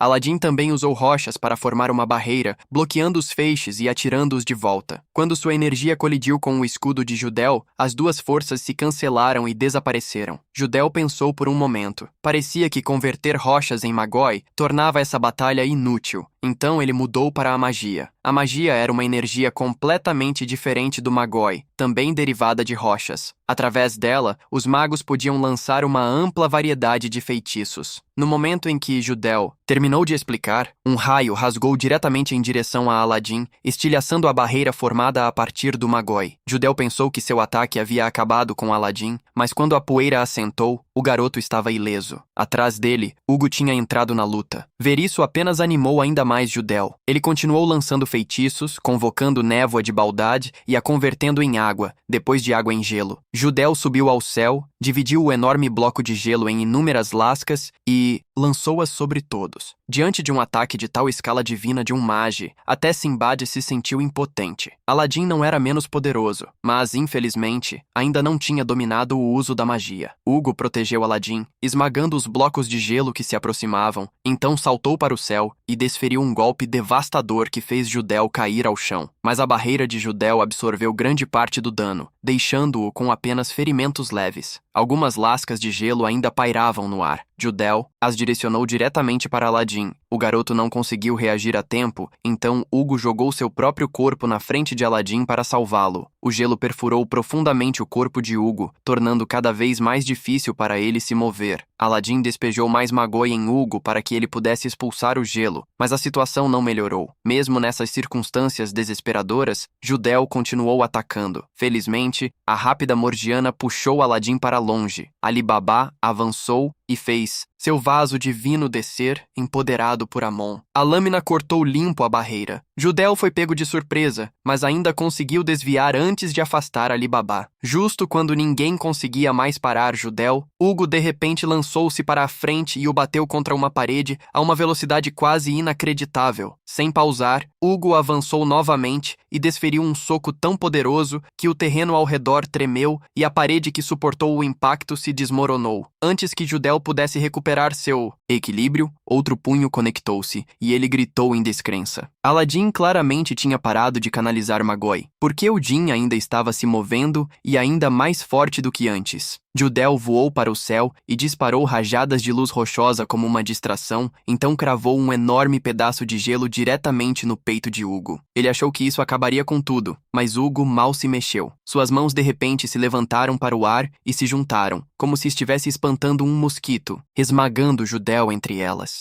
A barreira durou apenas um instante antes de se estilhaçar. Quando Judel conseguiu se livrar da pegada de Hugo, ele havia perdido a consciência completamente, seu corpo machucado além do reconhecimento e claramente à beira da morte. Mas Hugo não parou. Levantou ambas as mãos para o céu e as uniu enquanto uma chama roxa irrompia. Sinbad percebeu que algo estava terrivelmente errado e disse a todos para correrem. Quando os punhos de Hugo desceram, o chão plano se estilhaçou, o espaço ao redor tremeu violentamente e uma onda de choque ensurdecedora ecoou. Quando tudo finalmente se acalmou, a vasta praça de momentos atrás tinha desaparecido, deixando nada além de devastação e uma cratera incrivelmente profunda. Judel, no entanto, ainda estava vivo. Sem aviso, um grupo de pessoas apareceu no céu acima, montando um enorme tapete com soldados de todos os tipos. Eram do Império Q, e pelo seu aspecto, os vasos divinos que possuíam não eram nada menos que muitos. Ao ver o estado machucado e quase morto de Judel, a menina na frente não mostrou pânico algum. Se algo, ela estava levemente surpresa que ele tivesse sido derrotado dessa forma com o poder de um vaso divino. Desde que ele não estivesse morto, qualquer ferida, não importa quão grave, poderia ser curada. Abaixo, Hugo ainda queria continuar a luta. Ele havia perdido completamente o controle e já não respondia aos comandos de Aladdin. Vendo isso, A mulher puxou o broche ornamental do cabelo e usou o vaso divino para convocar um djinn de seu interior. Ao contrário das outras entidades espirituais com suas formas colossais azuis, como Ugo ou Amen, este era um dragão aquático. Quando Ugo avançou e desferiu um soco direto contra a mulher, o dragão se transformou em uma barreira protetora. No entanto, o calor irradiando das chamas de Ugo era intenso o suficiente para evaporar a água e causar desconforto a ela. Quando os dois se separaram, ela murmurou mais uma vez e continuou a extrair poder de seu vaso divino. O broche se transformou em uma espada deslumbrante e afiada como uma lâmina, e todo o seu corpo também mudou, surgindo escamas como as de um dragão. Quando Ugo avançou novamente, uma enorme coluna de água, afiada como uma lâmina, se materializou instantaneamente e perfurou seu peito, deixando um buraco aberto. O ferimento era muito grave. Ugo se desintegrou e se retirou para a flauta. Um conquistador, profissional de masmorras, realmente não devia ser subestimado. A garota voltou para o tapete e se preparou para partir. Aladdin não conseguiu conter sua raiva e se lançou para a frente. Ela olhou para ele com um ar de superioridade e perguntou o que ele queria. Continuar lutando? Ugo só queria proteger as pessoas abaixo. Vocês foram os que começaram isso. Após ouvir isso, ela não mostrou um pingo de remorso nem qualquer intenção de punir Ugo. Em vez disso, ordenou que os 3 guerreiros atrás dela descessem e massacrassem todos abaixo. Os 3 eram aterradoramente poderosos e perigosos. Um igualava Masrur em força bruta. Nenhum dos 2 conseguia ganhar a vantagem. Outro era mais rápido que Morgiana. E o terceiro trocava golpes de espada de igual para igual com Ali Baba. Vendo isso, Sinbad imediatamente reconheceu com quem estavam lidando. Quando ela estava prestes a ir com tudo contra Aladdin, Sinbad levantou a mão para detê-la. Se não me engano, você é uma princesa do Império que... Ela ficou inicialmente irritada por ser interrompida, mas ao ouvir o nome Sinbad e ver seu rosto bonito e masculino, ela ficou atordoada e concordou em retirar-se. No último momento, ela se virou, apontando e insistindo que estava recuando porque queria, não porque ele lhe dissera. O cheiro de reencarnação obcecada por garotos era inconfundível. Embora o grupo de Sinbad e Ali Baba tivesse interferido, vários civis ficaram pegos no fogo cruzado. Eles estavam ocupados cuidando dos feridos. Ali Baba fazia o mesmo, checando se seus meninos lá embaixo haviam se machucado em algum lugar quando Morgiana entrou no momento mais awkward possível. Graças a Deus, ele conseguiu explicar antes que ela entendesse errado. Caso contrário, ela poderia ter pensado que ele estava cuidando de seus próprios negócios com a boca e nem mesmo pular em um rio lavaria esse mal-entendido. Ela acabara de terminar de cuidar dos ferimentos de Ali Baba quando as pessoas do lado de fora descobriram Aladdin deitado inconsciente. A flauta que antes convocava Ugo já não possuía a estrela que costumava ter. Parecia que Aladdin estava tão desesperado para curar os outros que usou seu próprio magói. Isso era extremamente perigoso. Se o magói de um mage se esgotasse, isso poderia significar morte. Eles o encontraram a tempo. Do contrário, teria havido um funeral. Uma crise mal tinha terminado antes que a próxima chegasse. Os bandidos avistaram Ali Baba e imediatamente o pressionaram com a pergunta de para onde seu futuro estava indo. Quando ele não sabia como responder, Sinbad falou: "Eu já não disse que minha nação ofereceria ajuda a todos?" Apenas após receber a firme garantia de Sinbad, eles partiram em paz. Nesse momento, uma carruagem puxada por cavalos apareceu, liderada pelo general que havia treinado Ali Baba, e ele ainda lembrava do príncipe talentoso que teve a honra de ensinar. Dentro da carruagem estava o vice-rei Sobad, o segundo irmão mais velho de Ali Baba. Ele era conhecido por ser tímido, mas arriscou vir aqui em território considerado hostil a Bagdad. Sinbad ficou surpreso com isso, mas o que era ainda mais inesperado era que Sobad havia sido o infiltrado que ajudava secretamente a tropa da Névoa das Sombras. Ele não tinha planejado isso até aprender que Ali Baba estava liderando-os. Sobad queria que seu irmão salvasse esta nação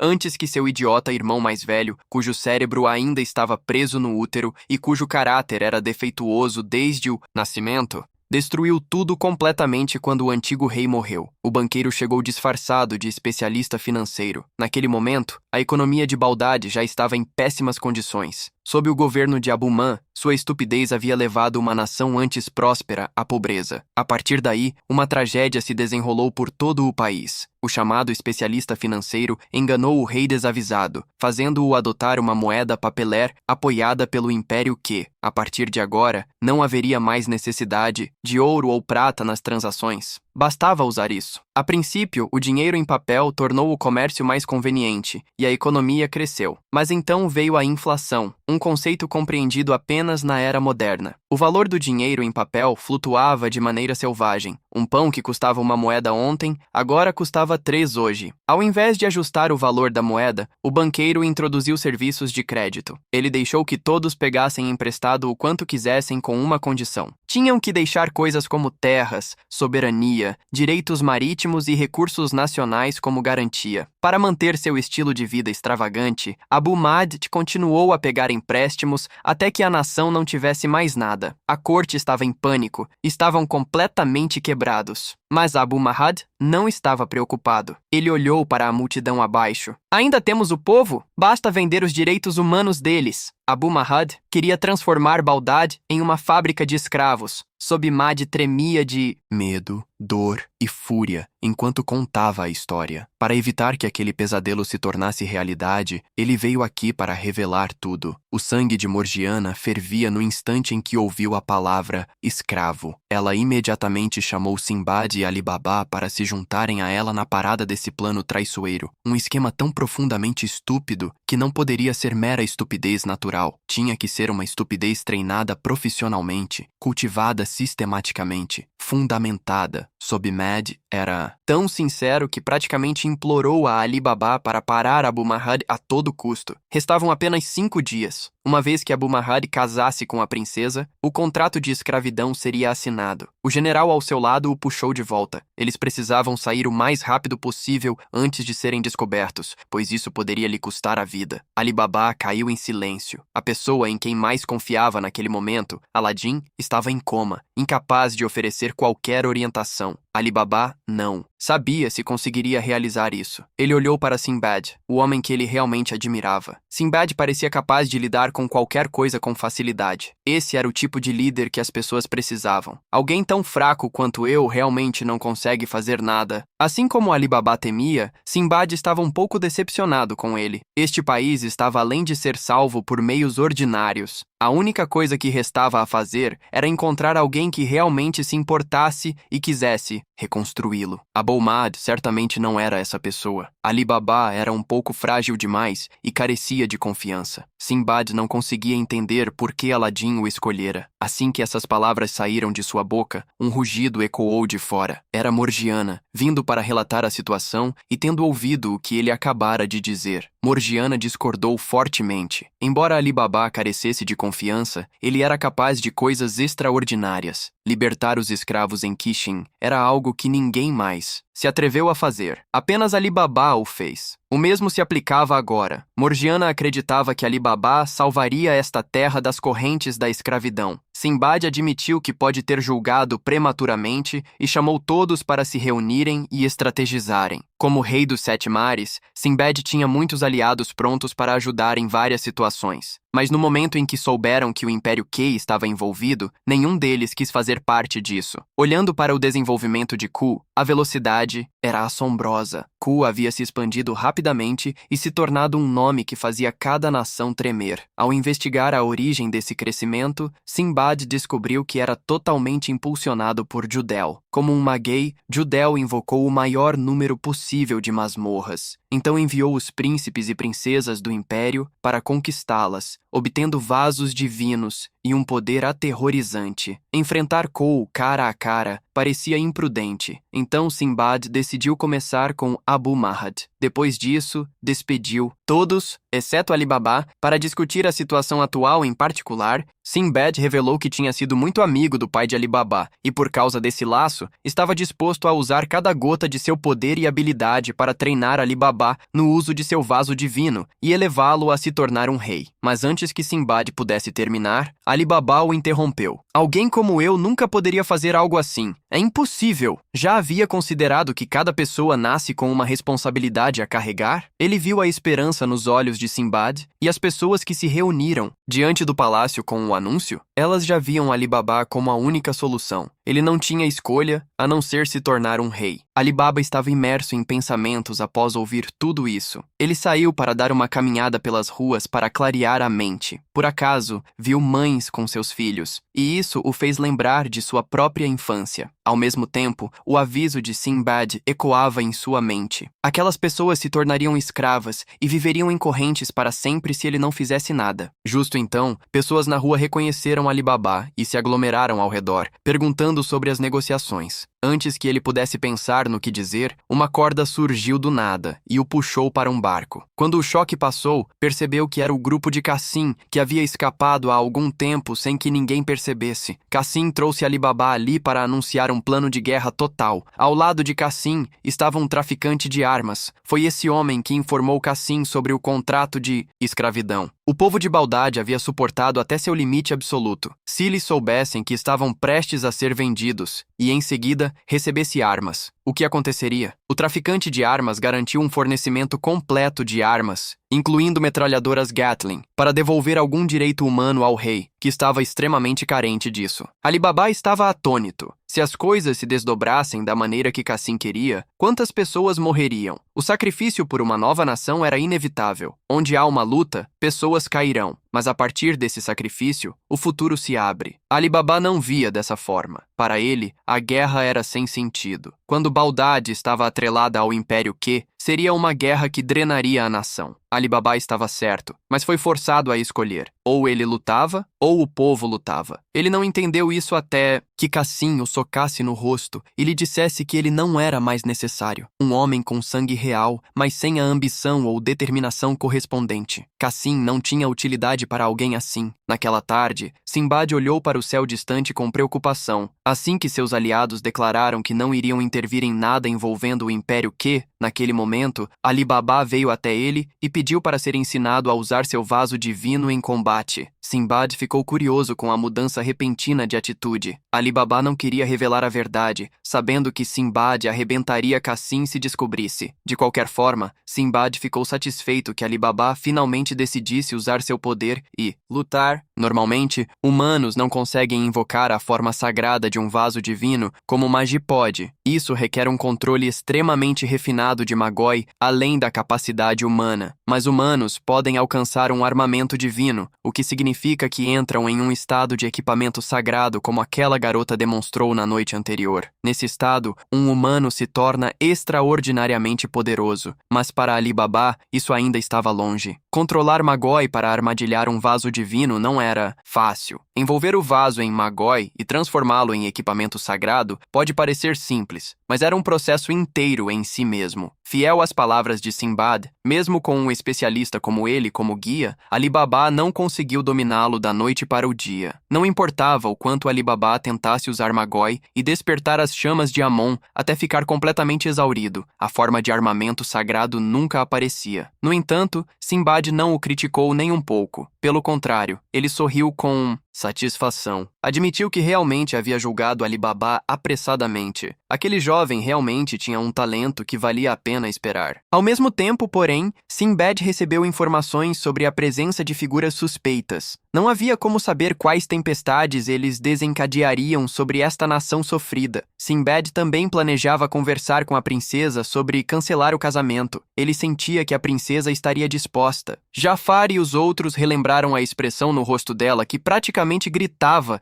que ela estava se apaixonando perdidamente e não se preocuparam em explicitar mais. Além de ser um rei, Sinbad também detinha o título de Dom Juan dos Sete Mares. Na manhã seguinte, Ali Baba acordou cedo para visitar Aladim. O garoto continuava o mesmo, sem mostrar sinais de despertar. Isso deixou Ali Baba consumido pela culpa. Se Aladim não tivesse se envolvido em sua confusão, não estaria nesse estado. Morgiana não via dessa forma. Aladim o respeitava profundamente e poder ajudar um amigo era uma honra. Após ouvir essas palavras, algo começou a enraizar-se silenciosamente no coração de Ali Baba. Ele caminhou diretamente em direção ao Palácio Real. Do lado de fora, as pessoas se aglomeravam, exigindo comida e bebida do rei. Estavam tão famintas que seus ossos se mostravam através da pele, barrigas pressionando contra as colunas vertebrais, e bebês não tinham leite para beber. Mas o rei nada sabia sobre isso. Ele acordou, aliviou-se e passou o dia com mulheres, como sempre. Através da multidão, Ali Baba foi se aproximando lentamente do portão da frente e revelou sua identidade, solicitando entrada para falar com Abu Mad. Os soldados recusaram naturalmente. Todos sabiam que o rei desprezava seu terceiro irmão. No entanto, quando as pessoas reconheceram Ali Baba, em vez de exigir comida, começaram a atirar pedras nos guardas, forçando os soldados a atender seu pedido. Sob tal pressão esmagadora, os dois guardas não tiveram escolha a não ser abrir os portões e deixá-lo passar. Dentro, o palácio era provavelmente onde estava a princesa do Império Q. Ela estava absolutamente miserável por ter que se casar com alguém que não conhecia além de um nome, sem ideia de como ele realmente era. Lembrando do rosto másculo e bonito de Sinbad, ela realmente desejava poder experimentar o amor, mas isso era quase impossível. A posição geográfica de Bagdad era estrategicamente única, uma porta de entrada para o mundo mais amplo que o que absolutamente precisava se quisesse unificar todas as nações sob as ordens do imperador. Mesmo uma princesa não era mais do que um peão a ser sacrificado. Com a chegada da princesa, Abu Mad também tinha recebido presentes de casamento inimagináveis, entre eles os 3 monstros que haviam lutado mais cedo. Ele estava admirando alegremente os corpos mutilados de seus próprios soldados quando uma commotion chegou até ele do lado de fora. Abu Mad saiu para a varanda e viu um esquadrão de soldados cercando Ali Baba abaixo. No instante em que viu Ali Baba, Abu Mad reagiu como um cão raivoso, olhos saltados e dentes cerrados. Ele ordenou ao banqueiro que matasse Ali Baba a qualquer custo. Um dos 3 monstros deu um passo à frente voluntariamente. Ele era originalmente um homem comum, mas quando puxou o pano que cobria seu rosto, seu corpo todo se transformou em um colossal elefante de 3 troncos. Comparado à besta, Ali Baba não era maior do que uma mosca em seu rosto. Essa era a tecnologia de transformação biológica que o Império Q havia adquirido ao conquistar masmorras. Ali Baba não mostrou medo diante da forma imponente do monstro. Em vez disso, ele tomou a iniciativa e lançou uma lâmina de fogo diretamente em seu inimigo. O ataque parecia impressionante e poderoso, mas a única coisa que conseguiu foi empurrar o monstro para trás. Quando a besta contra-atacou, Ali Baba conseguiu fazer mais alguns ataques semelhantes, no máximo, anulando os golpes. Ele não conseguia causar nenhum dano real. Ali Baba sabia que a esse ritmo, seria ele quem morreria. Tentou canalizar Magoi ao redor de sua espada e transformá-la em uma arma sagrada, mas falhou. Tudo o que surgiu foi um grande pilar de fogo, o envolvendo em um efeito visual espetacular, mas não trouxe nenhuma mudança no poder de combate. O monstro balançava seus troncos em ataques incansáveis. Ali Baba havia gasto muita energia mental tentando controlar seu Magoi e só conseguiu desviar por um tempo antes de levar um golpe direto que fez o sangue jorrar de sua boca. Pior ainda, quando foi derrubado no chão e viu o monstro levantando o pé para esmagá-lo, Ali Baba nada pôde fazer a não ser permanecer ali em desespero impotente. Naqueles que pareciam ser seus momentos finais, Ali Baba pensou em sua mãe, em seu pai e em todas as pessoas que contavam com ele para salvar esta nação. Junto com aquelas memórias,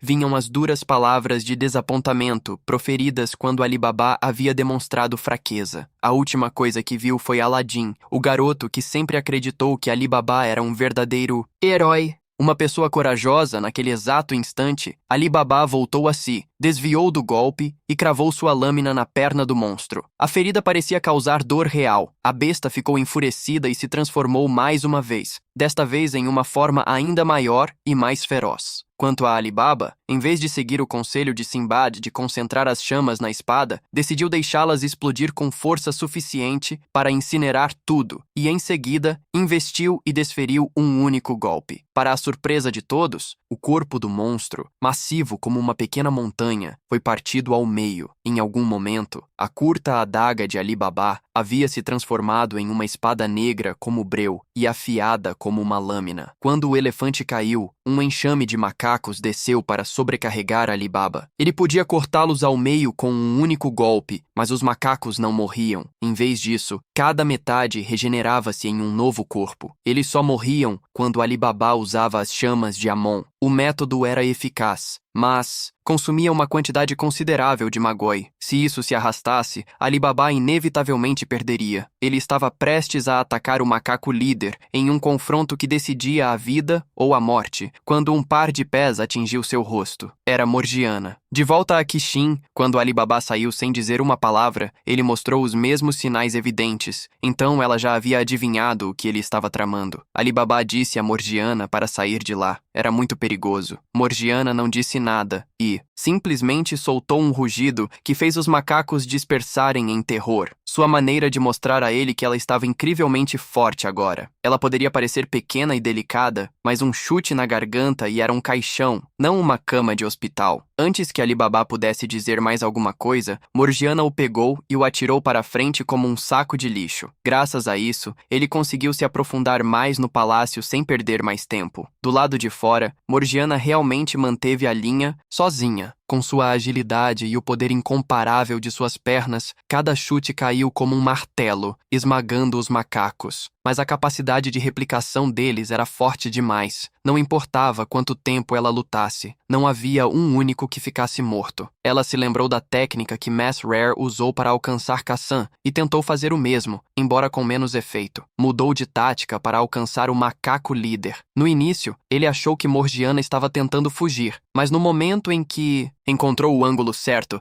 ela se virou e desferiu um chute devastador que passou clean pelo corpo dele. Quando pousou, a força residual derrubou uma torre inteira, causando estrondos que fizeram o sangue de todos esfriar. Dentro, Ali Baba enfrentou o monstro remanescente. Sob o poder de Amon, ele quase o matou com seu primeiro golpe. Transbordando de confiança, ele atacou novamente, apenas para descobrir que sua espada havia retornado ao normal. Seu magoi estava gasto, mas, em vez de entrar em pânico, Ali Baba atirou um frasco de óleo e, em seguida, arrastou sua espada contra o chão de pedra para criar faíscas que acenderam as chamas. Amon absorveu o fogo e restaurou apenas o suficiente de magoi para Ali Baba terminar com seu oponente. Era uma maneira de recuperar temporariamente magoi durante a batalha, mas o custo para o corpo era significativo. Quando Ali Baba chegou à Câmara do Conselho Real, estava completamente sem magoi. Abu Mahdi ordenou que seus soldados o capturassem. Ali Baba não tinha a intenção de lutar. Ele queria convencê-los a deixá-lo negociar com Abu Mahdi. Mas sob a pressão do rei, os soldados não tiveram escolha a não ser atacar. Nesse momento, Sabi Mahdi ordenou ao general que interviesse. Abu Mahdi lançou um olhar feroz para seu irmão geralmente tímido, que nunca se atrevera a proferir uma única palavra. Você se atreve a orquestrar um golpe? Sabi Mahdi não respondeu. Em vez disso, pensou no esforço incansável de Ali Baba e percebeu que não podia mais ficar à margem. Ele agarrou o cetro real de Abu Mahdi. Eu sou o vice-rei de Baldade e ordeno a todos os soldados que não realizem nenhuma ação que obstrua as negociações entre Sua Majestade e o terceiro príncipe. Quem desobedecer será executado sem misericórdia.